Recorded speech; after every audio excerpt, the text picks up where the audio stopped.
plus dans les manifs et vous avez un peu disparu. Cela est dû à quoi? Je pense qu'il est nécessaire à un certain moment de pouvoir prendre du recul, de mûrir la réflexion et de permettre aussi à ceux qui nous suivent de pouvoir maturer le flot d'événements et d'informations que tous ont reçus. Et à un moment donné, quand les événements l'exigent, nous devons sortir de notre silence pour, annoncer les programmes qui ont toujours été sur la table et, bien entendu, avec votre permission, commenter l'actualité.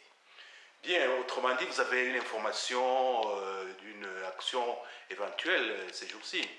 Tout à fait. Donc, nous vous invitons, très chers compatriotes, congolaises, congolais, à vous emparer de votre histoire. Vous venez de constater, et nous constatons tous ensemble, que nous venons d'être victimes de massacres, de viols, de génocides, de fémicides. Pour quelqu'un qui ne connaît pas notre histoire, cela pourrait sembler être une première. L'adage le dit si bien. Un peuple qui ne connaît pas son histoire est condamné à la revivre. Il vous souviendra que le 26 novembre 1884, à Berlin se décidait le sort de l'Afrique. Rappelez-vous que le Congo tomba dans l'escarcelle de M. Léopold II, déjà soutenu dans sa démarche par les États-Unis. Vous voyez ces deux acteurs? Ils étaient déjà présents. Or, l'histoire nous l'enseigne aujourd'hui, ce périple de Léopold II fut pour nous un malheur sans nom, une malédiction comme disent nos ancêtres. Il y a eu plus de 10 millions de morts, ce qui classe Léopold II au titre des pires génocidaires de la facture de Pol Pot, Staline et autres Hitler. Mais cela n'est pas connu, cela n'est pas su, ou pas suffisamment su. Ces 10 millions de morts l'ont été pour l'ivoire dans un premier temps et le caoutchouc dans un second temps. Donc toujours pour les richesses du Congo.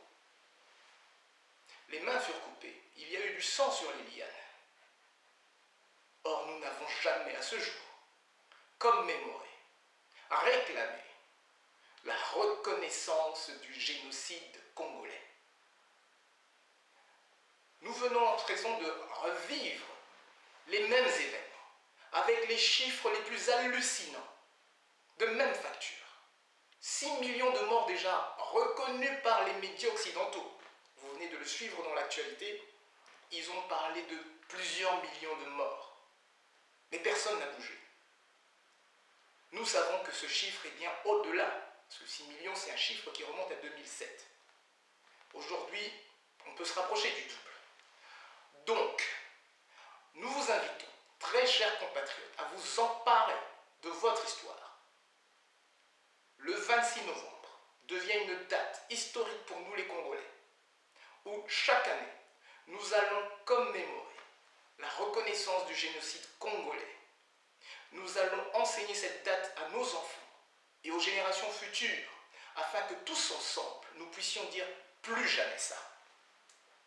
Et étant maîtres de notre histoire, il est à gager que nous serons très alertes pour ne plus avoir à revivre cela. Donc le 26 novembre, nous vous attendons tous à Trône. À 14 h, nous aurons une commémoration. Mais auparavant, nous aurons une messe pour toutes ces victimes, tous ces morts, toutes ces personnes qui ont perdu l'espoir. À 10 h, en l'église Charles-Auguste, à l'église Notre-Dame, à l'avenue Charles-Auguste. Donc, venez rehausser de votre présence. C'est un devoir de conscience, c'est un devoir de mémoire. Si vous ne le faites pas pour vous-même, faites-le pour vos enfants. Les peuples sont forts parce qu'ils réclament leur histoire. Nous n'avons pas encore de mémoriaux pour les génocides congolais. Nous avons 2 génocides. Nous sommes le seul peuple au monde connu pour avoir vécu en l'espace de 100 ans les mêmes génocides. C'est du jamais vu. Le Congolais doit cesser d'être une victime. Donc, je répète, soyez là, tous ensemble, le mardi 26 novembre, à 10 h en l'église Notre-Dame, avenue Charles Gouste, métro Belgica. Et à 14 h, nous aurons une commémoration avec prise de parole sur la place du trône devant la statue de Léopold II, que vous connaissez tous, métro Trône à Bruxelles. Nous invitons également tout Congolais, où qu'il soit, à commémorer ce jour, que ce soit au pays et que ce soit dans la diaspora. Unis, nous sommes forts. Bien, merci Monsieur Mbeka pour cette annonce. Nous retenons le 26 novembre, désormais, journée de la commémoration du génocide congolais, c'est cela? Tout à fait.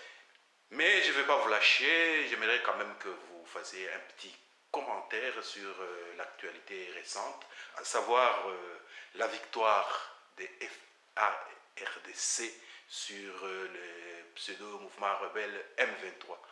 Quel est votre commentaire là-dessus? Je vous remercie, Cheikh Fita. D'ailleurs, votre question contenait déjà la réponse quand vous avez utilisé le terme pseudo-M23. Effectivement, beaucoup de nos frères, et d'ailleurs pas plus tard que hier, je découvrais une note que l'on m'a transmise venant du journal L'Observateur de Kinshasa, qui s'interrogeait pour savoir pourquoi il n'y a pas de liesse au pays. Après une libération d'une guerre qui a duré 20 ans, il n'y a aucune liesse, si ce n'est des mamans qu'on a recrutées. Mais parce que personne n'est dupe. Personne n'est dupe et je suis fier de notre population qui montre par là sa maturité. On a tenté de lui servir un coup de marketing et tout le monde a été vigilant, Congolais, Longonia. Ceci n'enlève absolument rien et que du contraire au mérite et au respect que nous accordons aux vaillantes forces armées congolaises parce qu'elles ont été prises dans ce scénario écrit aux États-Unis. Mais nos forces armées ont accepté d'être devant le feu et d'offrir leur corps si nécessaire. Donc nous saluons à nouveau le comportement exemplaire de nos forces armées. Cela ne nous distrait nullement. Si nous nous sommes heureux aujourd'hui, c'est pour les populations de l'Est qui vont avoir un moment de répit. Donc, mes chers compatriotes, Congolaises, Congolais, nous savons très bien qu'au Congo, nous avons deux problèmes. Le premier, c'est un problème de légitimité à la tête du pays. Le second est un problème d'agression à nos frontières, qui est induit par le premier problème. En clair, vous constaterez que nous n'avons des problèmes qu'avec l'occupant illégitime du pouvoir à Kinshasa. Donc, pour soigner convenablement une maladie, il faut s'attaquer à sa cause première. Et c'est là que la communauté congolaise n'a pas été distraite. Nous savons très très bien que si les États-Unis d'Amérique et leurs alliés ont décidé de changer de position, de changer leur fusil d'épaule vis-à-vis du Cap congolais, rappelez-vous qu'au départ, ils pariaient sur une balkanisation du Congo. Vous vous rappelez tous des déclarations sulfureuses qui puaient le chanvre du sous-secrétaire d'État Herman Cohen quand il déclarait sans embâge que le Kivu était une province du Rwanda. Personne ne l'a oublié. Dernièrement, vous avez vu le même Herman Cohen parler très clairement contre le Rwanda et l'Ouganda en les traitant publiquement sur Al Jazeera de menteurs. Donc, vous savez à quel point ces gens sont des tourneurs de veste. Pourquoi ont-ils tourné leur veste? C'est la seule question qui mérite d'être posée vis-à-vis des événements que nous venons de vivre, pour celui qui cherche la compréhension, qui ne comprend pas comment nos forces armées se sont enfoncées comme dans du beurre, où on ne connaît pas le nombre de victimes de part et d'autre, ou que très peu. Eh bien, cela est dû aux efforts sans relâche, au lobbying formidable de la diaspora que je salue et que je félicite, aux combattants, aux forces civiles, aux forces de pression, aux journalistes, toute la diaspora dans son entièreté, mobilisée, n'a cessé d'arraser de façon acharnée tout pouvoir qui se dressait contre le Congo, et en particulier le pouvoir américain.